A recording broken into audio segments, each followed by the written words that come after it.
Double bedroom ఇండ్ల ప్రారంభోత్సవంలో సొమ్మొకటిది సోకొకటిది కాంగ్రెస్ నాయకుల తీరు ఉంది.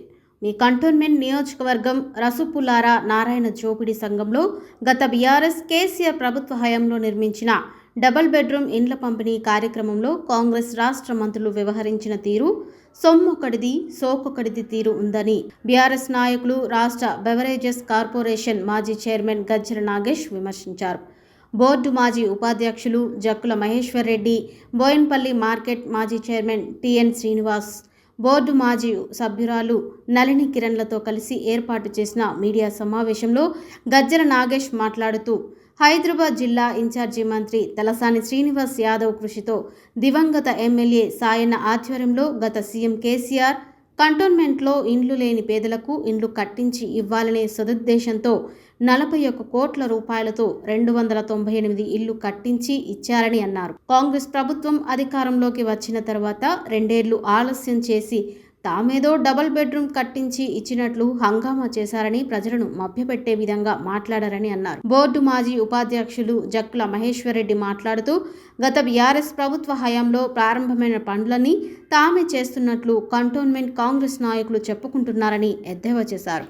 గత బీఆర్ఎస్ ప్రభుత్వం లోపట తొలి ముఖ్యమంత్రి శ్రీ కల్వకుంట్ల చంద్రశేఖరరావు గారి యొక్క కళ నిరుపేదలకు ఇల్లు కట్టించాలని, గూడు లేని వారికి ఇల్లు కట్టించాలి, ఓ మంచి ఇల్లు కట్టిస్తే ఆ కుటుంబంతో పండుగ వచ్చిన పబ్బాలు వచ్చిన సంతోషంతో ఉండే విధంగా గత ప్రభుత్వాలు నిర్మించిన ఇళ్లకు భిన్నంగా బీఆర్ఎస్ ప్రభుత్వంలో మంచి ఇల్లు నిర్మాణం చేయాలని చెప్పి ఒక మంచి సంకల్పంతో మరి ఆనాడు ప్రభుత్వము ఏర్పడిన తర్వాత మా తొలి ముఖ్యమంత్రి శ్రీ కల్వకుంట్ల చంద్రశేఖరరావు గారు మరి కంటోన్మెంట్ నియోజకవర్గానికి ముఖ్యంగా ఈ ఎస్సీ నియోజకవర్గంలో నిరుపేదలు చాలామంది ఎక్కువగా ఉంటారు. బలుగు బలిగిన వారి యొక్క సంఖ్య ఎక్కువ. ఇక్కడ మనం ఒక మంచి ప్రాజెక్ట్ని ముందుగా తీసుకెళ్తే ప్రజల లోపల ఒక మంచి సంకేతం వెళ్ళిపోతుంది. రాష్ట్ర వ్యాప్తంగా ఒక సదుద్దేశంతో మరి ఆ రోజు మరి స్థానికంగా నివాసం ఉండే మరి హైదరాబాద్కు ఇన్ఛార్జ్గా మంత్రివర్యులు ఉన్న మాజీ మంత్రివర్యులు పెద్దలు గౌరవనీయులు తలసాని శ్రీనివాస్ యాదవ్ గారు, వారి నివాసం కూడా కంటోన్మెంట్ నియోజకవర్గంలోనే.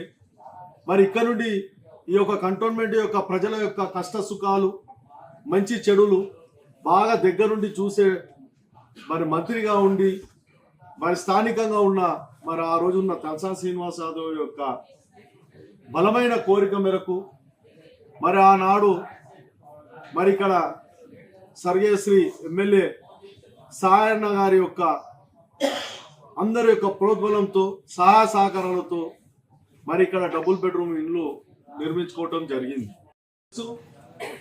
కంటోన్మెంట్ నియోజకవర్గంలో ముందుగా మొదటి వరుసలో మరి ఆనాడు పురపాలక శాఖ మంత్రులు కేటీఆర్ గారికి దృష్టికి తీసుకెళ్లి కేటీఆర్ గారి యొక్క సహాయ సహకారాలతో ముందుగా కంటోన్మెంట్ నియోజకవర్గంలో 3 చోట్ల కూడా మరి ప్రారంభోత్సవం యొక్క స్టోన్లు ఇప్పుడేస్తే కట్టడానికి ముందే అప్పుడే శంకుస్థాపన చేయటం జరిగింది. ఆ సంగతి మనకు అందరికీ తెలుసు. మన మాట ఇచ్చిన ప్రకారంగా మరి మారేడ్పల్లిలో మరి అదేవిధంగా మట్ఫోర్ట్లో మరి మొదటి దఫాల లోపల మనం అందరం కూడా వారిని ఇల్లు నిర్మించి వాళ్ళకందరికీ కూడా మన పొజిషన్ సర్టిఫికేట్లు కూడా ఇవ్వడం జరిగింది. దాని తదుపరి మరి ఇక్కడ నారాయణ జోపిడి సంఘం లోపల 288 ఇండ్ల నిర్మాణానికి మరి ఇన్ఛార్జ్ మంత్రి అయిన తలసాని శ్రీనివాస్ యాదవ్ ప్రత్యేకమైన చొరవ చూపి అనేక రకాలుగా అక్కడ ఇబ్బందులుంటే స్థానికులకు అనేక దఫాలుగా మాట్లాడి వారిని ఒప్పించి మరి ఇక్కడ ఇండ్ల తప్పకుండా మనం కట్టించాలి. గతంలో బోర్డు ఎలక్షన్లు వచ్చినప్పుడు వారికి మనం మాట ఇవ్వటం జరిగింది. తప్పకుండా ఇక్కడ 288 ఇండ్ల నిర్మాణానికి 41 కోట్ల రూపాయలు శాంక్షన్ చేయించడం జరిగింది.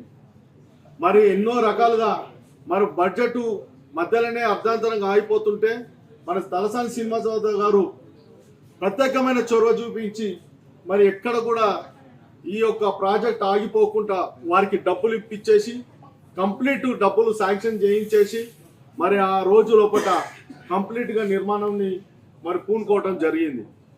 ఈ విధంగా తలసాని శ్రీనివాస్ యాదవ్ గారు కంటోన్మెంట్ నియోజకవర్గమైన ప్రత్యేకమైన శ్రద్ధ వహించి ఇక్కడ సంక్షేమ పథకాలు అయితేంది, ఇక్కడ అభివృద్ధి పథకాలు అయితేంది అన్ని తీసుకొచ్చి, ఎందుకంటే తాను స్థానికంగా ఉన్న వ్యక్తి కాబట్టి స్థానికుల యొక్క సమస్యల పైన బాగా తెలిసి ఇక్కడ ఉన్న కంటోన్మెంట్ బోర్డు సభ్యులు ముఖ్యంగా విపి మరి ఆ రోజులలో లోపల అనేక రకాలుగా మరి మాజీ బోర్డు సభ్యులు ఇప్పుడున్న వాళ్ళు కూడా అందరినీ కూడా ఏకతాటిపై తీసుకొచ్చి ప్రతిరోజు కూడా ఈ యొక్క డబుల్ బెడ్రూమ్ల గురించి అనేక దఫాలుగా వాళ్ళతో చర్చలు జరిపి ఎక్కడ కూడా ఆటంకం కలగకుండా మరి బోర్డు సభ్యుల సహకారాలతో మన స్థానిక నాయకులతో మరి అదేవిధంగా ముఖ్యమంత్రి కేసీఆర్ గారికి, కేటీఆర్ గారికి ప్రతి అనుక్షణం కూడా ఈ కంటోన్మెంట్ నియోజకవర్గంలో ఉన్న డబుల్ బెడ్రూమ్లు ఎక్కడ కూడా ఆగకుండా తప్పకుండా ఇక్కడ కంప్లీట్గా మనం ప్రాజెక్టు నిర్మాణం చేస్తే ఈ యొక్క ప్రాజెక్టు రాష్ట్ర వ్యాప్తంగా ఒక ఎస్సీ నియోజకవర్గంలోనే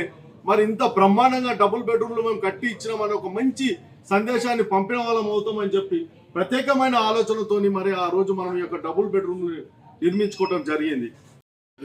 కాళేశ్వరం ప్రాజెక్ట్ లో కూడా 1,00,000 కోట్లు అని అంటున్నారు, కట్టిందే 94,000 కోట్లు ప్రాజెక్ట్. మీరు చెప్పేదాంట్లోనే అబద్ధం ఉంది. ఇంకెక్కడ కమిషన్లు అండి, ఎక్కడ ఏది? ఇంత పెద్ద బహుత్తేకరమైన ప్రాజెక్టు ప్రపంచంలోనే ఇవాళ అబ్బురపడే విధంగా కాళేశ్వరం ప్రాజెక్టు తీసుకురావడం జరిగింది. పేద ప్రజల యొక్క ఉండటానికి, నివసించడానికి డబుల్ బెడ్రూమ్ను గతంలో గత ప్రభుత్వాలు కట్టించిన డబుల్ బెడ్రూమ్లు వేరే, బీఆర్ఎస్ ప్రభుత్వం వచ్చిన తర్వాత డబుల్ బెడ్రూమ్లు కట్టించడం వేరే. ఒక పండుగ వస్తే ఒక అల్లుడు బిడ్డే సంతోషంతో, ఓ కుటుంబ సభ్యుల సంతోషంతో ఈ డబుల్ బెడ్రూమ్ లో పండుగ చేసుకునే విధంగా మరి కేసీఆర్ గారు వారి యొక్క ఆలోచనలను మరి ఇంప్లిమెంట్ అయ్యే విధంగా ఈ రోజు డబుల్ బెడ్రూమ్ మీరు అందరూ చూస్తున్నారు. ఇప్పుడు ఈ రోజు మనం వెళ్తే ఈ డబుల్ బెడ్రూమ్ లోకి వెళ్తే ఇప్పుడు ప్రజల్లో పాటు ఆనందము మా కేసీఆర్ ప్రభుత్వమే, మా స్థానికంగా ఉన్న తలసాని శ్రీనివాస్ యాదవ్ గారిని ఈ రోజు గుర్తు చేసుకోవడం జరుగుతుంది కంటోన్మెంట్ నియోజకవర్గంలో. ఏదేమైనా కూడా మరి మేము ప్రత్యేకమైన మా తలసాని శ్రీనివాస్ యాదవ్ గారికి మేము ప్రత్యేకమైన వారికి ధన్యవాదాలు తెలియజేస్తున్నాం.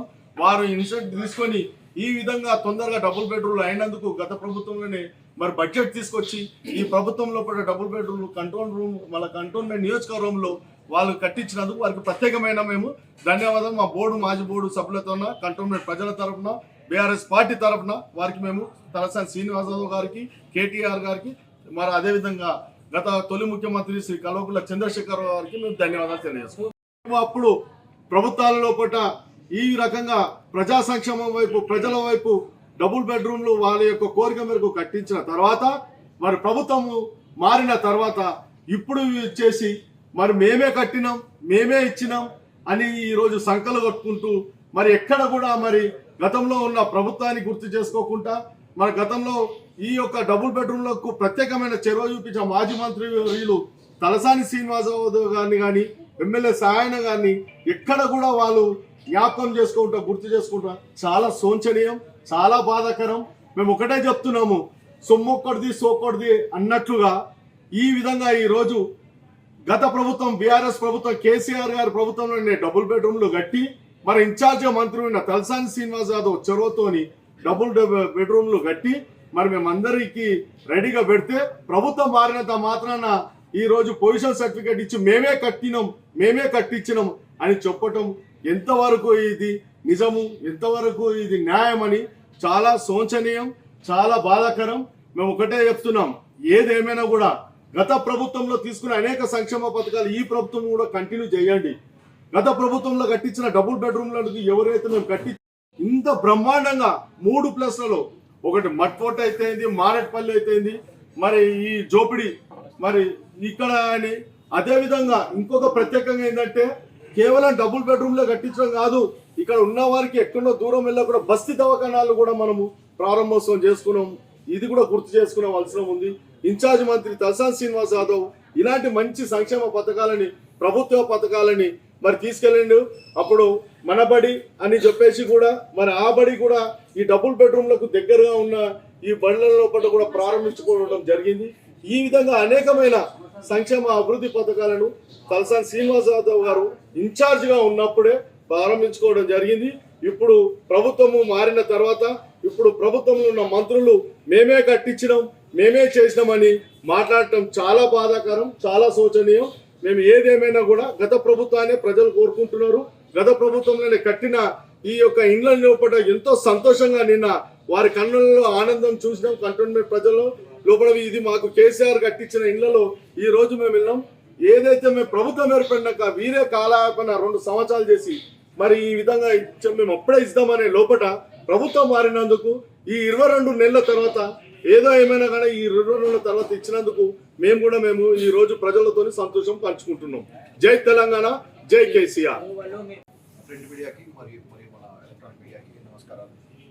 మరి ఈరోజు మరి మా టీఆర్ఎస్ ముఖ్యమైన లీడర్లందరూ కూడా ఈరోజు కంటోన్మెంట్ కాన్స్టిట్యూన్సీ నుంచి ఉన్న ముఖ్యమైన లీడర్లందరూ కూడా ఈరోజు వచ్చి ప్రెస్ మీట్ పెట్టడం జరుగుతుంది. ముఖ్యంగా ఈ ప్రెస్ మీట్ ఎందుకు పెడుతున్నామంటే దీనికి హెడ్డింగ్ పెట్టాలి. ఫస్ట్ ఏంటంటే ఇప్పుడే అన్న చెప్పినట్టు సొమ్ము ఒక్కడిది, సోకు ఒక్కడిది. సొమ్ము 3 ఏళ్ళ కింద పెడితే సోకు ఇయ్యాల చేస్తారు అన్నమాట దాన్ని. సో మనము స్టిచ్చింగ్ చేసిన బట్టలు ఎప్పుడో కొనుక్కొచ్చి పెడితే లాస్ట్లో స్టిచ్చింగ్ పైసలు ఇచ్చాక నేను ఇచ్చిన అన్న ఫీలింగ్ తీసుకొస్తున్నారు ఇలా కాంగ్రెస్ ప్రభుత్వం. సో అట్లాంటి ఒక చిన్న ప్రోగ్రామ్ నేను చేయడం జరిగింది. ఒక మంచి హర్షణీయ సంగతి ఏంటంటే 288 మందికి రోజు డబుల్ బెడ్రూమ్ రావడం అనేది చాలా మంచి పరిణామం.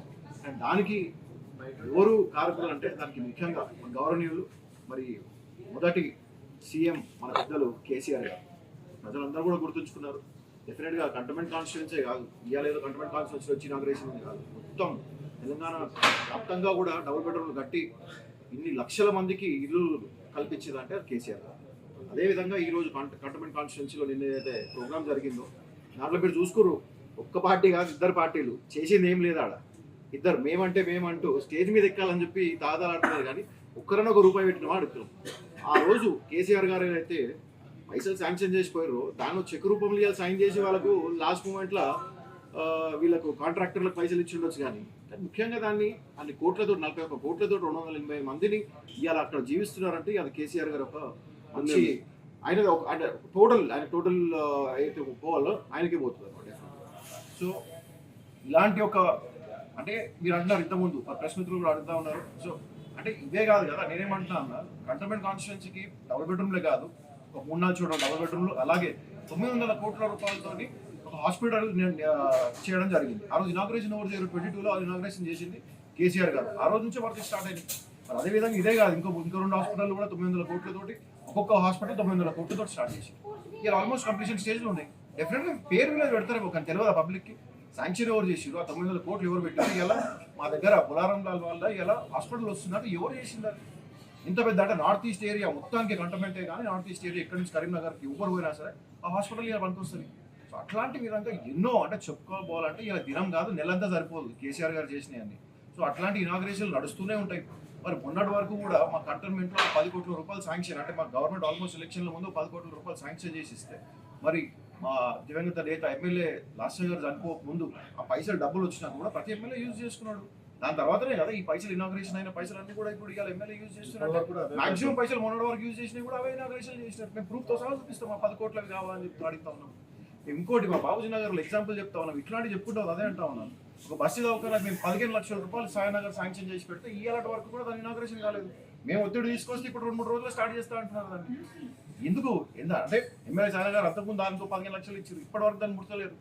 ఇట్లాంటివి చెప్తా ఉన్నాం కదా. ఎంత భయం ఉన్నదంటే టీఆర్ఎస్ గవర్నమెంట్ అంటే ఇంత చేసిపోయినామంటే నాకు తెలిసి ఇంకో 3 ఏళ్ళ వరకు కూడా మేము శాంక్షన్ చేసిన డబ్బులు ఇంకా వాళ్ళు అట్లానే పనులు చేసుకుంటూ పోతే మాత్రం డెఫినెట్గా కేసీఆర్ గారి పేరే వస్తుంది.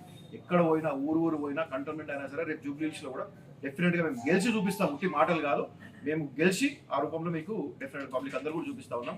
సో ఇవన్నీ అలా చెప్పినట్టు సొమ్మొకటి సోకొకటి ఎంత చేసినా మీరు ఒక పంజాయిరు కావాలంటే లాస్ట్ మా కేసీఆర్ గారు ఒక విగ్రహం పెట్టండి, లేకపోతే అక్కడ లేకపోతే వారికి పాలు పోయాలి ఆయనకి. అట్లాంటి పని చేసి దాని తర్వాత ఇనాగ్రేషన్ చేసుకోండి, పర్లేదు.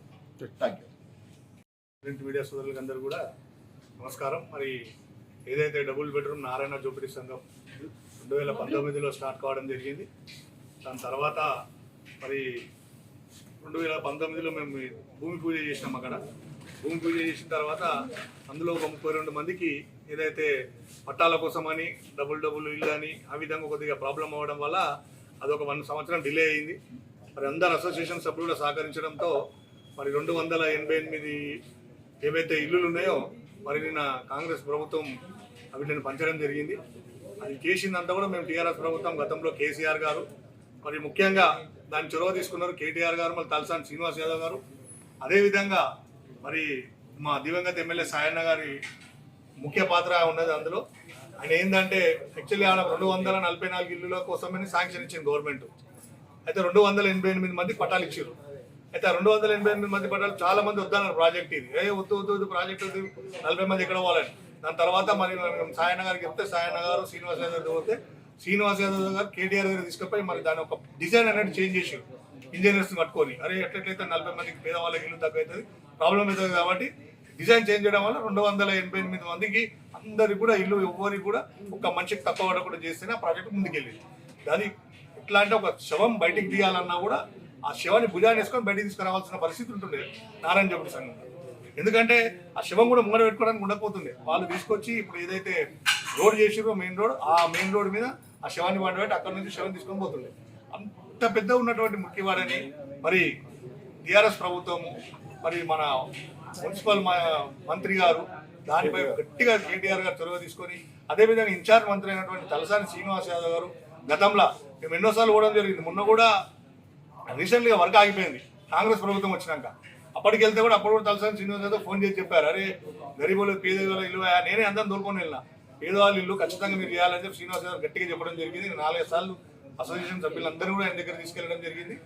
కాబట్టి ఏం చేసినా కూడా ఇదంతా కూడా టీఆర్ఎస్ ప్రభుత్వానికే ఈ యొక్క ఘనత దక్కుతుంది. ముఖ్యంగా కేసీఆర్ గారికి నేను నిన్న అంత ప్రోగ్రామ్ అయిపోయినాక అక్కడ మధ్యాహ్నం వెళ్ళడం జరిగింది. వాళ్ళ సంతోషాన్ని మేము ఆపలేకపోయినాం. అంత సంతోషంగా వాళ్ళు డబుల్ బెడ్రూమ్ అనేది ముఖ్యంగా వాళ్ళు ఎంత కృతజ్ఞతలు చెప్తున్నారంటే అంత కృతజ్ఞతలు చెప్తున్నారు కేసీఆర్ గారికి. అయితే ఈ విధంగా ఏదైతే ఉందో కేసీఆర్ గారు తలపెట్టారు కాబట్టి ఖచ్చితంగా మా ప్రభుత్వానికి ఈ యొక్క క్రెడిట్ దక్కుతుంది. మా కంటోన్మెంట్ కాన్స్టిట్యున్సీలో మేము ఇవాళ అత్యధిక డబుల్ బెడ్రూమ్ కట్టినామంటే మారడపల్లి కానివ్వండి, నారాయణ జోపిడి సంఘం కానివ్వండి, సిల్వర్ కాంపౌండ్ కానివ్వండి, అంబేద్కర్ నగర్ కానివ్వండి, మరి అదేవిధంగా గాంధీనగర్ కానివ్వండి, ఇవన్నీ కూడా డబుల్ బెడ్రూమ్ గతంలో మేము శాంక్షన్ చేసి అన్ని కూడా బ్రహ్మాండంగా కట్టినాము. అందరూ కూడా బ్రహ్మాండంగా పంచడం వల్ల మాకే క్రెడిట్ దొరికింది. ఇంకోటి రాబోయే రోజుల్లో కూడా ఖచ్చితంగా కేసీఆర్ గారి ప్రభుత్వం మా తెలంగాణలో రాబోతుంది. రాబోయే రోజుల్లో చూసుకోవచ్చు. మరి మీరు ఏదో ఈ 2 సంవత్సరాలు దాన్ని ఆపి చేసుకుంటూ రావడం వల్ల బాగా డిలే అయింది. లేకుంటే మేము ఎప్పుడూ ఇచ్చేవాళ్ళం ఇవన్నీ డబుల్ బెడ్రూమ్ కూడా. వాళ్ళకు కూడా ఇప్పటికి కూడా కొంచెం వర్క్ ఉన్నదానిలో ఇంకా కొంచెం తగ్గింది. కొంచెం ఇంకా కొద్దిగా వర్క్ చేయాలి. వర్క్ చేసి ఇవాళ దినం మీరు సిల్వర్ కాంపౌండ్ చూసుకోండి. మా ప్రభుత్వంలో మేము ఉచిత మంచినీరు ఇచ్చినాక మా ప్రభుత్వంలో ఒక్కొక్క బ్లాక్కి హైదరాబాద్ జిల్లాలో ప్రతి డబుల్ బెడ్రూమ్ దగ్గర కాకుండా మా డబుల్ బెడ్రూమ్ స్పెషల్ ఒక్కొక్క బ్లాక్ ఇక్కడ ముంగట 6 నెలలు వెనుక 6 నెలలు ఇవ్వడం జరిగింది మంచినీటి ఫ్రీ కనెక్షన్. అదేవిధంగా భారతదేశంలోని 63 కంటోన్మెంట్లలో ఉచిత మంచినీరు ఇచ్చిన ఘనత మా కేసీఆర్ గారు. హైదరాబాద్ భారతదేశంలోనే 63 కంటోన్మెంట్లలో మరి ఏ రాష్ట్రంలో ఉన్న కంటోన్మెంట్ ఎక్కడ కూడా ఉచిత మంచినీరు లేదు. మా కేసీఆర్ గారు ఇచ్చారు కాబట్టి హైదరాబాద్ జిల్లాలో మా ఇన్ఛార్జ్ మంత్రి గారు, అప్పటి మా ఎమ్మెల్యే గారు, మరి మా మాజీ మంత్రి మల్లారెడ్డి గారు, రాజశేఖర్ గారు, వీళ్ళందరూ మా బోర్డు సభ్యులు మేము కానీ అందరు చొరవ తీసుకొని ఆ రోజుల్లో ఉచిత మంచినీరు తీసుకొచ్చినాం. ఇవాళ కూడా మా పక్క కంటోన్మెంట్ పక్క ఎక్కడ కూడా లేదు ఉచిత మంచినీరు. కాబట్టి కాంగ్రెస్ వాళ్ళు కూడా మేము చెప్పేది ఏంటంటే దీని ఘనత అంతా కూడా మా యొక్క కేసీఆర్ మా ప్రభుత్వం చెప్తుంది. రాబోయే రోజులను ఖచ్చితంగా ప్రభుత్వం ఇచ్చేస్తాం.